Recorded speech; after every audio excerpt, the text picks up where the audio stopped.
বৃষ্টি ভেজা এমন দিনে ঘুরতে কার না ভালো লাগে। আমারও অফিস শেষে বাসায় ফিরে টুটুলকে বললাম, চলো আমরা আজকে একটু বাচ্চাদের নিয়ে বের হই। তো ও এক কথায় রাজি হয়ে গেল আমাদেরকে নিয়ে ঘুরে বেড়াতে। ওর সত্যি খুব ভালো লাগে। ও বলছে যে আজকে আমাদেরকে চমৎকার একটা নতুন রেস্টুরেন্টে নিয়ে যাবে। তো আমরা ক্যান্টনমেন্টের ভিতরে যাচ্ছি, এটা অনেকটা কুর্মিটোলার সাইডে। বেশ অনেকটা পথ পেরিয়ে আমরা চলে গেলাম একটা সুন্দর রেস্টুরেন্ট।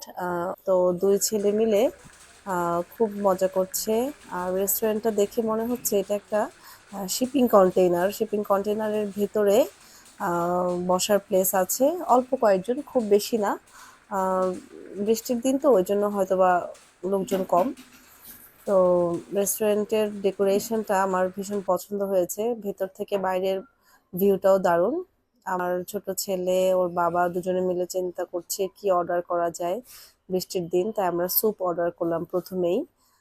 স্যুপ ছিল, তারপর পিৎজা ছিল, ফ্রেঞ্চ ফ্রাই ছোট ছেলের খুব পছন্দ।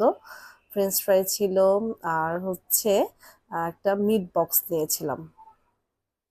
তো স্যুপটা অনেকটা ঘরে বানানো স্যুপের মতো, বেশ ঠিক। পিৎজাটাও খুবই মজা, ইয়াম্মি, ডিলিশিয়াস। সো খাওয়া দাওয়া শেষে আমরা তিনজন কফি নিয়েছিলাম, আমি, আমার ছোট ছেলে খাবে না তাই বড়টা, আর হচ্ছে ওর বাবা।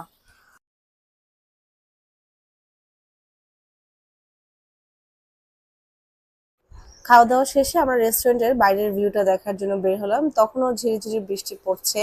আর আমার ছোট ছেলেটা অস্থির হয়ে যাচ্ছে, চেয়ারগুলোতে পানি জমে আছে। বাইরে বসার প্লেসটাও সুন্দর, কিন্তু আমরা যেহেতু রাতের বেলা এসেছি আর বৃষ্টি, যে কারণে বাইরে বসা হয়নি। কিন্তু বাইরে থেকে রেস্টুরেন্টের ভিউটা দারুণ লাগছিল।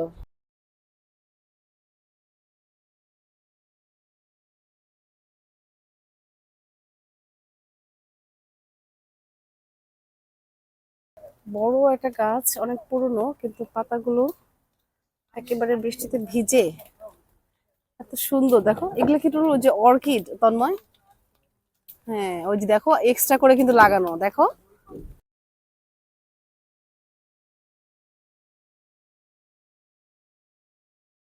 ছোট্ট পাখিটা যে ভিজতেছে বৃষ্টিতে, তাকরিম তুমি কিন্তু বৃষ্টিতে ভিজতেছো।